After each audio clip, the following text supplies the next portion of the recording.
What's going on, guys? My name is Wade with TechDaily, and in this video, we're going to be comparing the Samsung Galaxy A02s to the Samsung Galaxy A12. Now, these are some of the first new 2021 A series devices to be launched this year, and you can probably tell that they are actually super similar to one another as well. If you're looking for a new budget device right now, you're likely considering one of, if not both of these phones, and given how close they are with their features, the specs, and even the price, it might be kind of hard to separate them. So I'm going to break down everything that's the same, all the stuff that's different, and everything else you need to know about these two phones. And hopefully by the end, this will help you decide if either one of them is potentially right for you. To kick things off, let's first talk about pricing and availability. The A02s is going to be the cheaper device, but only by a little bit. You can pick up this phone unlocked right now for between $150 and $160.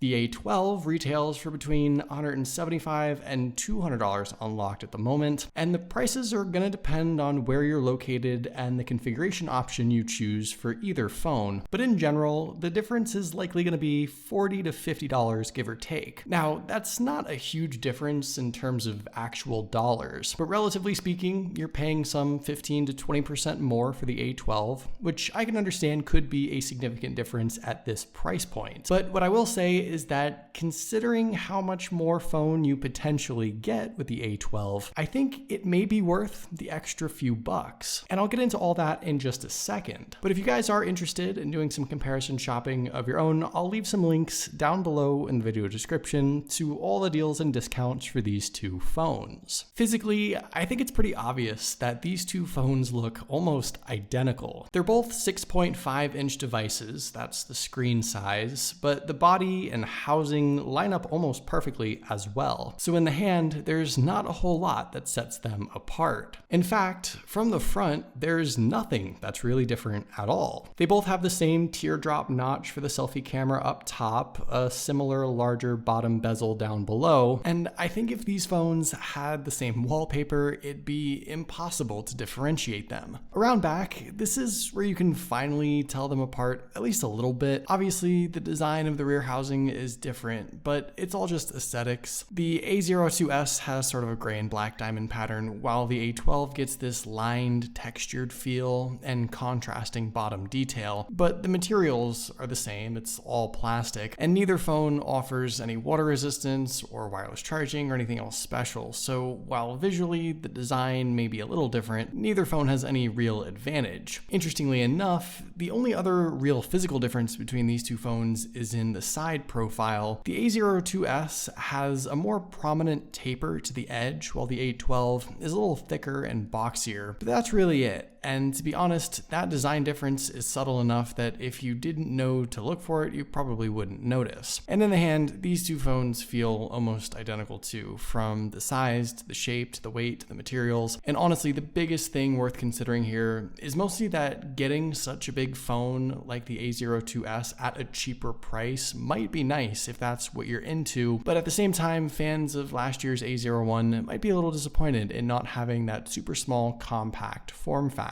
Taking a look around at everything else, on the left side, both phones have their respective SIM and SD card trays there. On the right, similar volume button setups, but you'll notice the power buttons are different. The A12 gets that fingerprint power button combo, which I'll talk about in a second. Down below, an identical headphone jack, USB-C port, and speaker setup. And around back, obviously, we also get different camera setups on each phone as well, which I'll go more in depth with in just a second. With the speaker setups here, to me, both phones sound about the same, perhaps a little quieter than other phones, but here's a quick sound sample of each so that you can get an idea.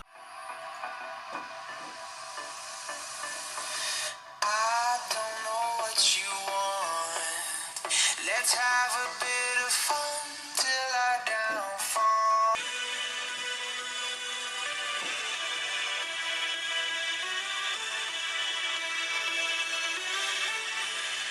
You say you wanna try, but you never do. Now, I mentioned a second ago that on the A12, you do get a power button fingerprint setup. It is kind of new to these A series phones. A lot of the budget ones last year had a rear fingerprint setup, and to me, this is a great addition. Unfortunately, the A02s doesn't get any fingerprint sensor at all, which is definitely a bummer. You still have face unlock, at least, and that's pretty good. It's also on the A12 as well, and side by side, to me, the face unlock speeds are about the same on each device. Realistically, the main difference between these two phones is going to be the specs inside, and this, in my opinion, is where the A12 can potentially be worth the extra money, though the results might not be quite what you're expecting. The A02s is very much a budget phone. It's powered by the Qualcomm Snapdragon 450 chipset, either 3 or 4 gigs of RAM, and just 32 or 64 gigabytes of built-in storage. The A12, on the other hand, gets the slightly better MediaTek Helio P35 processor, the choice of 3, 4, or even 6 gigs of RAM, and 32, 64, or 128 gigs of built-in storage. So lots more configuration options to choose from there. Both of my devices here have 4 gigs of RAM, so the main difference you'll see is going to be with that processor. And the thing to consider here really is just that in practice, the A12 can sometimes be the faster device, but it's actually not as significant as I initially thought it would be. In fact, in a lot of cases, with launching default Android apps and even some third-party apps, the A02s loads things up quicker. Now, I have found that with more and more apps loaded up, the A02s tends to slow down a little more compared to the A12, but generally speaking, while I initially expected the A12 to maybe perform consistently better, that just doesn't really seem to be the case. On one hand, that might mean jumping to the A12 isn't necessarily as worth it, especially if maybe you prefer any random Snapdragon processor over MediaTek. But at the same time, you can at least configure the A12 to be a little higher spec'd. 6 gigs of RAM and 120 gigs of storage might make more sense if that's available for you. Software-wise, both phones are also One UI Core devices, so they do lack a couple Samsung-related features, but I personally have never really thought that to be too important. The main consideration here really is just going to be what you think you're going to get for your money, and to me, there's a tad more potential in going with the A12, but surprisingly, it's just not as definitive of a difference as I know I had hoped for. Now, I will say that with both phones, keep in mind that they're not powerhouse devices. They're mainly going to be for social media use, texting, phone calls, web browsing, YouTube videos, stuff like that. But in my opinion, they are on the same basic playing field, budget devices for people who need more of the bare essentials than anything else. And I think all in all,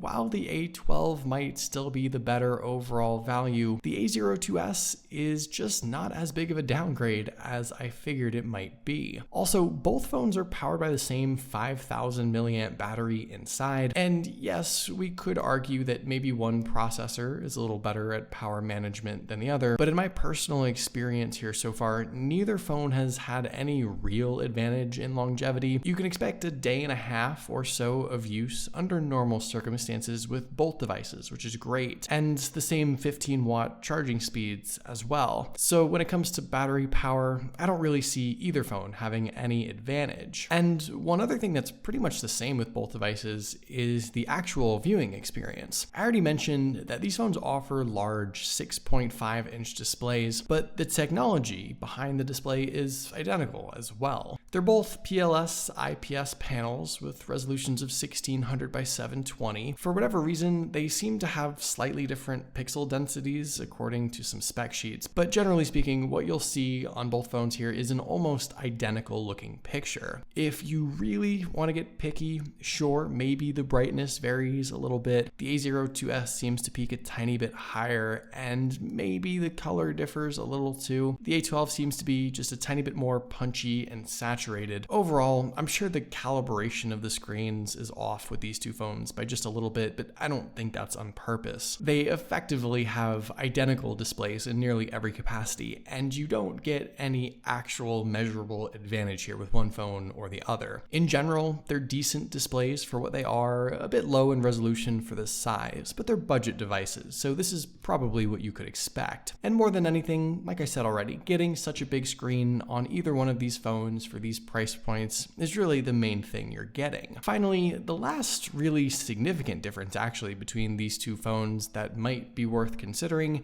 is going to be with the cameras. The rear setup on the A02s consists of a 13 megapixel main lens, 2 megapixel macro lens, and 2 megapixel depth sensor, while the A12 has a lot more to work with. It offers a 48 megapixel main lens, 5 megapixel ultra wide lens, and seemingly the same 2 megapixel macro and 2 megapixel depth sensor. When it comes to features and shooting modes, I personally feel like that wide angle lens on the A12 is quite valuable on its own. And on the A12, you also get an additional food filter, which is kind of random, I guess. There's a couple other small additional options hidden in the camera settings, but in practice, to me, the actual results are like night and day. Not only can you utilize the full 48 megapixel lens on the A12 to take great, super detailed shots, the regular old pictures are just far better than the A02s as well. The color is better, there's a ton more detail. I think you can tell at a glance just how much better the A12 really is, and it's a similar result with the selfie cameras too. The A12 has the better 8 megapixel lens versus the older 5 megapixel shooter on the A02s. And while the color and white balance might be up for debate with the selfie cameras, the detail, again, with the A12 is just significantly better. Obviously, neither device offers any sort of flagship quality camera setup. You miss out on a ton of stuff, like night mode and 4K video and slow-mo and a bunch of other things, but I think it could be argued that the A02s is still just very much a budget camera setup with noticeably worse results, while the A12, I think, can at least offer decent enough pictures that don't look as obviously low end in comparison. All in all though, with these devices, you definitely have to keep those expectations realistic with the pictures. When I initially compared these two phones, I really did think the A12 was going to be the clear winner. For not that much more money, you do get better specs, a more capable camera setup, a fingerprint sensor, which is certainly helpful nowadays, but in the end, that's kind of it. And realistically, the performance difference, which I figured would be important, wasn't all that different at all. So to me, while the A12 is the better device objectively, I think you can get away with snagging the A02s and not really feel like you missed out on much. And I think this sort of yields the biggest issue with Samsung's A series phones nowadays. There's just not a whole lot that really separates them from one another anymore. And this is a prime example of that. Both phones are great budget options, and I'm interested to see which device you guys consider to be the better choice. Which phone would you prefer? Let me know in the comments down below. I'd love to know your thoughts, of course. But hopefully you guys did enjoy this video. Be sure to follow TechDaily on Twitter and subscribe to the TechDaily YouTube channel if you haven't already, and I'll see you guys later.